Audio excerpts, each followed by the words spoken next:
Welcome to Luca is a Billionaire, where the only thing I invest in is your answers. In this video, I will show you how to remove a Ford Mustang battery. First, prioritize your safety by always wearing safety glasses and protective gloves.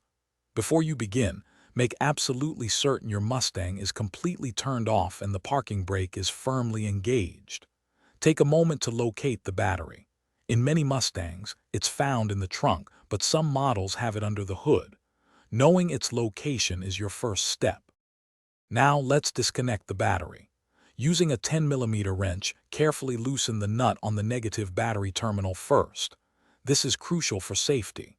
Once loose, gently remove the negative cable and ensure it's secured away from the battery to prevent accidental contact.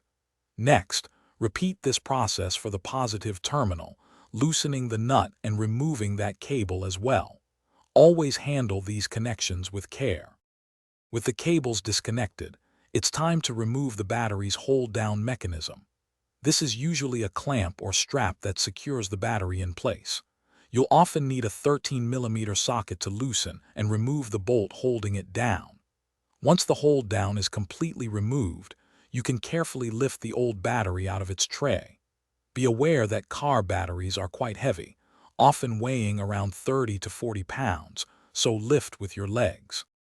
When installing your new battery, first take a moment to clean the battery tray and the new battery terminals for optimal connection. Carefully place the new battery into the tray, ensuring it sits securely.